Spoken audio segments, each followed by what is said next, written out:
High hello good morning friends, welcome back to my channel. तर कसे आहात तुम्ही सगळे? सकाळी सकाळी इतका प्रचंड पाऊस येत होता ना की काय सांगू तुम्हाला. अगदी तुम्ही बघू शकता. म्हणजे आज मी विचार केला होता की झाडांना मस्तपैकी पाणी देऊया, पण इतका पाऊस होता तर झाडांना पाणी देण्याची काही गरजच नव्हती. त्यानंतर म्हटलं चला आज तुमच्यासोबत छान अशी मस्त हेल्दी रेसिपी शेअर करते, छोले पुरीची. तर त्यासाठी इथे मी छोले रात्रभर जे आहे ते भिजवत टाकले होते. आता हे कुकरला लावण्याआधी दोन प्रोसिजर आहेत ते मी नेहमीच करत असते. सो बघा, माझ्याकडे जी म्हणजे चहापत्ती असते ना, ती एक चमच घेतली आणि एक पांढरा सुती कापड घेतला. त्या कापडामध्ये ती पत्ती बांधून मी तो कापड जो आहे तो इथे छोल्यांमध्ये टाकत असते, ज्यामुळे छोल्याचा कलर खूप छान येत असते. थोडं मीठ टाकलं आणि कुकर लावून दिला. सो आता 8 ते 10 शिट्ट्या मी होऊ देणार आहे. तर 8 ते 10 शिट्टे यासाठी कारण छोले जे आहेत ते थोडे कडक असतात आणि असं शिट्ट्या लावून घेतले तर मग थोडे नरम होऊन जातात. त्यानंतर बघा, अगदी म्हणजे लास्ट मोमेंटवर माझ्या लक्षात आलं की मी छोले भिजवताना भिजवले, पण माझ्याकडे मसाल्याचं वाटणच नव्हता. त्यात लसूण सुद्धा सोलून नव्हते, म्हणून फटक्यामध्ये 2-5 मिनिट काढून जे आहे ना लसूण सोलून घेतले. वाटीभर तेवढे लसूण मी इथे सोलून घेत आहे. कारण कधी कधी होते आपल्यासोबत, म्हणजे जेव्हा कधी आपल्याला मसाल्याची भाजी करायची असते तर त्याची प्रिपरेशन आदल्या दिवशीच करावी लागते, पण काल माझ्याकडे अक्षरशः टाईमच नव्हता. त्यामुळे लसूण सोलायचं राहून गेलं किंवा मी विसरून गेली असंही म्हणू शकता. नंतर बघा, चपात्या सुद्धा बनवायचे होते आणि सोबतच पुऱ्या बनवायचे होते. कारण पुऱ्या चिवचे पप्पा खात नाही आणि छोल्यांसोबत चपात्या चिव वेदू खात नाही. सो रोज रोज चपात्या भाजी देऊन त्यांनाही बोर होतं, म्हणून म्हटलं चला आज तुम्हाला पुरी भाजी देते. आणि तसंही ऑप्शन म्हणून मी एक एक चपाती जी आहे ते टिफिनला देतच असते. त्यासाठी इथे मी खूप जास्त थोडंसं गव्हाचं पीठ घेतलं आणि त्यात थोडं मीठ टाकलं. सो प्रत्येक वेळे पुऱ्यांचं जेव्हा मी पुऱ्या स्पेशली त्याच्यासाठी पीठ मळते ना, तर त्यामध्ये थोडीशी साखर टाकते. सो याची मला चपात्या करायचे होते म्हणून मी साखर जी आहे ती स्किप केली. त्यानंतर जे काही मसाल्याची प्रिपरेशन आहे ना ती सुद्धा करून घेते. सो इथे 3-4 मीडियम साईजचे कांदे घेतले, छान बारीक बारीक कट करून घेतले. कारण कांद्याची ग्रेव्ही जर छोल्यांमध्ये टाकली ना तर अजूनच म्हणजे भाजीची टेस्ट जी आहे ना ती खूप भन्नाट बनत असते.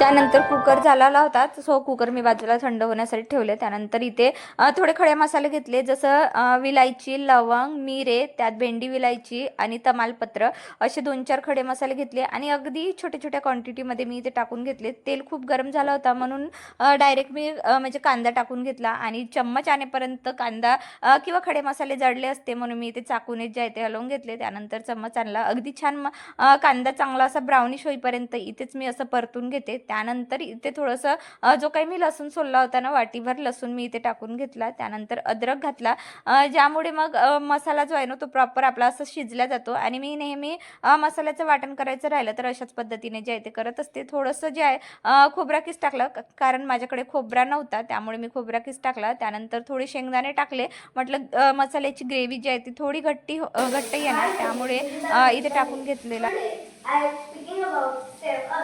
We have to save us because it is dangerous.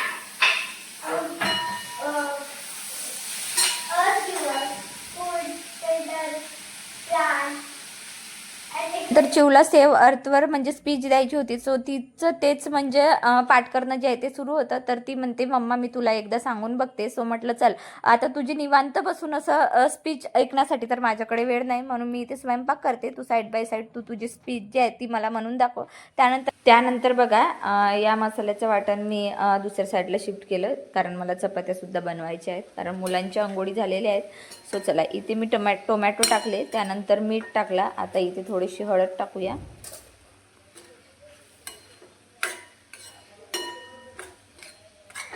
हळद टाकली. त्यानंतर आपल्याला जेवढं तिखट लागते तेवढं, तर माझा हा तिखट तेवढं काही तिखट नाही आहे, त्यामुळे मी इथे 3 चमच तिखट टाकत आहे.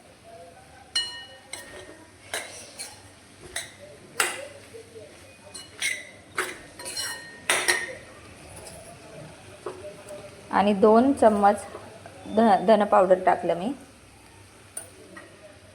ते छान मस्त मिक्स करून घेऊया.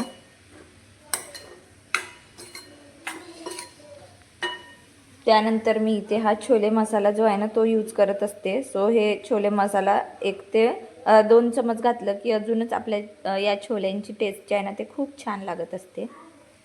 जुना तुपाचा डब्बा जो आहे तो रिकामा झाला होता, पण त्याच्या अवतीभोवती थोडा तरी तूप जो आहे तो लागूनच होता. आणि मग मी पण तशीच आहे, टिपिकल हाऊसवाईफ. म्हणजे आपण बायका काय करतो ना, अगदी पुरेपूर 100% आपण त्याला यूज करू नये, त्यामध्ये थोडं जरी राहिलं तरी तो पण आपल्याला घसून घसून काढायचं असते. सो तसंच मी जेवढं होऊ शकते तेवढं इथून तूप काढण्याचा प्रयत्न केला. सो प्लास्टिकचं आहे त्यामुळे मी त्यामध्ये गरम पाणी किंवा गरम करू नव्हते शकत, म्हणून मी जेवढं होऊ शकते तेवढं हातानेच काढून घेतलं. त्यानंतर साईड बाय साईड चपात्यासुद्धा टाकून देत आहे, कारण काय होते ना, म्हणजे ग्रेव्ही जी आहे ती थंड झाली होती, तर म्हटलं आधी चपात्या घालून घेते, कारण मुलांना खायसाठी मला चपात्या द्यायचे होते. त्यामुळे मी त्यांच्यापुरतं 2-2 चपाती जे आहे ते बनवून घेतले. त्यानंतर मस्त असं तेल जे आहे ते गरम तापवून घेतलेलं आहे. ग्रेव्ही मी मिक्सरमधून बारीक वाटून काढली. त्यानंतर इथे थोडंसं तमालपत्र टाकलं. त्यानंतर ही ग्रेव्ही टाकून घेतली. सो असं डायरेक्ट जर आपण मसाला करून जर आपण भाजी फोडणी घातली ना, तर खरंच खूपच म्हणजे छान ग्रेव्ही तयार होते. अगदी हॉटेल स्टाईल म्हणजे जे आहे ना ते छोलेची भाजी तयार होत असते. त्यानंतर तुम्ही छोल्यांना बघू शकता,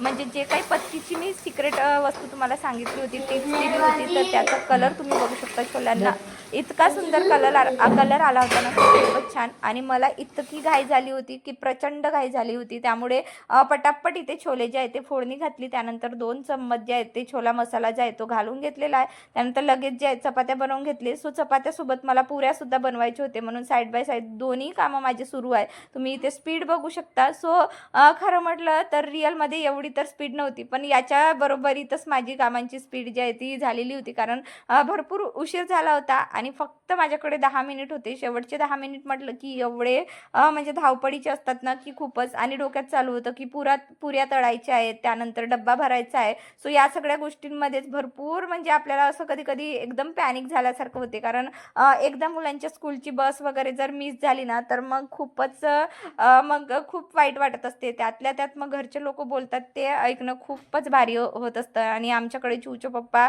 म्हणजे असं तर ते काही मला कधीच बोलत नाही, पण एखाद्या वेळे बोलले की मग ते मला खूप मनाला लागते. म्हणून मग मी शक्यतो काय करते ना, त्यांची बोलण्याआधीच मी माझं काम म्हणजे करण्याचा प्रयत्न जो आहे तो करत असते. त्यानंतर मुलांना जेवढे टिफिनसाठी पुऱ्या लागतात तेवढ्याच पुऱ्या लाटल्या मी. एक्स्ट्रा मी आता काहीच केलेला नाही.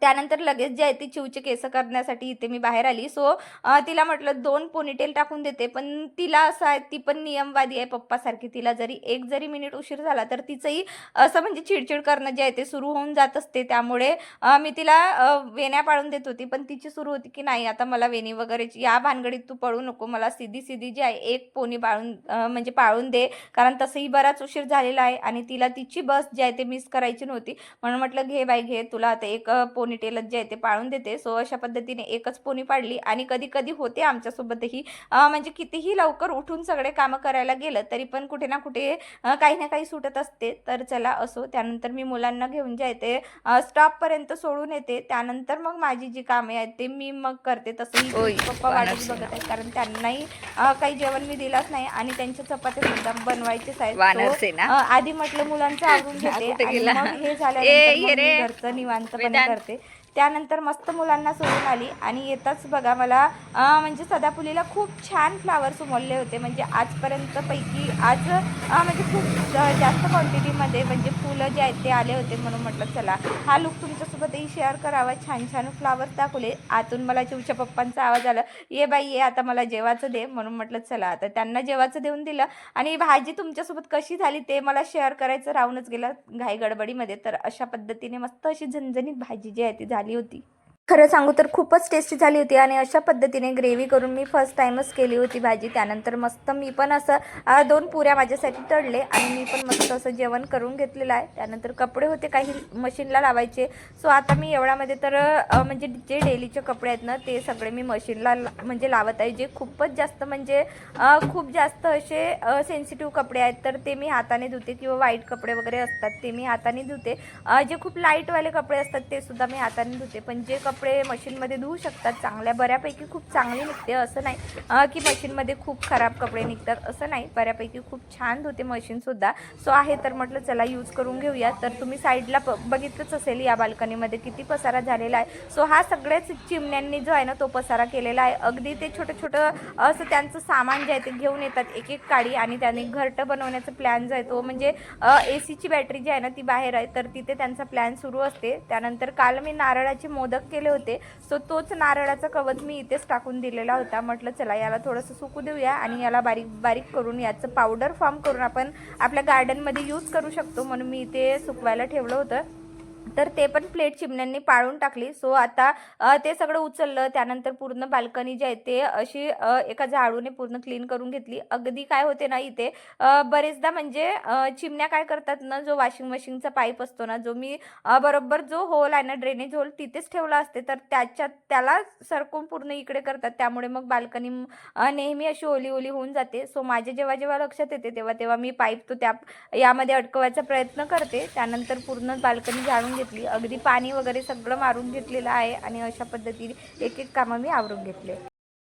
तर चला, ऑलमोस्ट घरातले सगळे कामं झालेले आहे. आता मला बाहेर मार्केटमध्ये जायचं आहे, थोडंसं भाजीचं आणायचं आहे. त्यानंतर काही एक दोन छोटे मोठे कामं आहेत.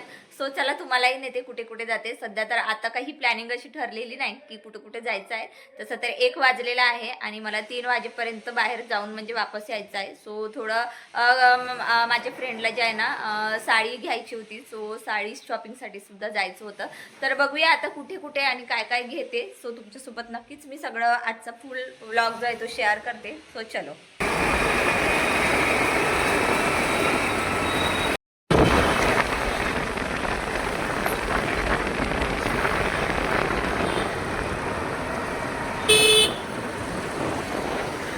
सो बरेच दिवस झाले म्हणजे 2-4 दिवसापासून भाजीचंच नव्हतं आणलं. म्हणजे या मंगळवारी पण खूप जास्त पाऊस होता, त्यामुळे पावसामुळे मला बाहेर जाताच नाही आलं.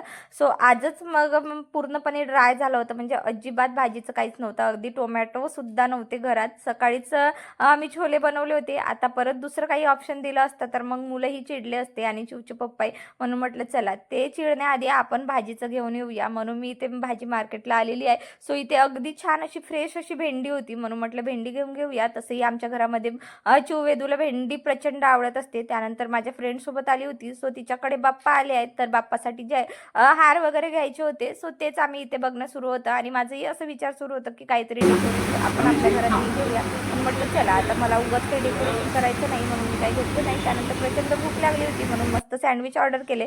सँडविच खाल्ले. त्यानंतर घरी आली. घरी आल्यानंतर सगळं भाजीचं धुवून जे आहे ते असं बाजूला सुकवायला ठेवलं. तर खूप काही जास्त मी भाजीचं आणलं नव्हतं, कारण मुलांच्या स्कूलमध्ये PTM आहे, पॅरेंट्स मीटिंग. त्यामुळे उद्या मुलांना सुट्टी राहणार आहे, त्यामुळे 2-4 असं भाजीचं आणलं. त्यानंतर बघा तुम्हाला आठवत असेल तर मी कालच्याच व्हिडिओमध्ये तुमच्यासोबत शेअर केला होता की मी बनाना लिक्विड फर्टिलायझर केलेला होता. सो हा केला होता मंगळवारी केलेला होता आणि आज आहे शुक्रवार. तर 3-4 दिवस जे आहे ते झालं. सो चांगलं याला फर्टिलाइज करून घेतलेलं आहे. त्यानंतर याला एका चाळणीने जे आहे ना गाळून घेतलं. अगदी त्याच्यातलं सगळं पाणी जो आहे तो काढून घेतला. आणि कधीही कुठलाही लिक्विड फर्टिलायझर गार्डनला किंवा झाडांना देताना ना त्याला डायल्यूट करूनच द्यावं असं मी ऐकलं होतं आणि मी नेहमी डायल्यूट करूनच देते. सो अर्धा जग जो आहे तो तेवढा तिथला पाणी निघाला होता. तर त्यामध्ये मी पूर्ण ही 1 बकेट जी आहे ती भरून घेणार आहे.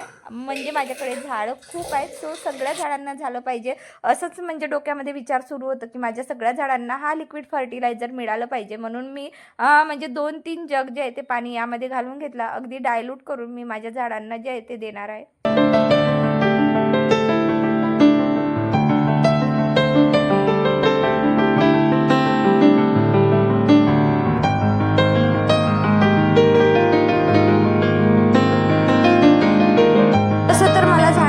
म्हणजे हे लिक्विड फर्टिलायझर देण्याची आत्ता तरी गरज नव्हती, कारण सकाळीच प्रचंड पाऊस येऊन गेला होता. त्यामुळे कुंड्यांमध्ये भरपूर अशी माती ओली होती. पण म्हटलं आज नाही उद्या देऊया. पण काय होते ना, जेव्हा कधी आपण लिक्विड फर्टिलायझर करतो तर त्याला बरेचदा असं पांढरं म्हणजे फंगस आल्यासारखं होते. म्हणून मग त्याला त्याच्या कालावधीमध्येच दिलं पाहिजे.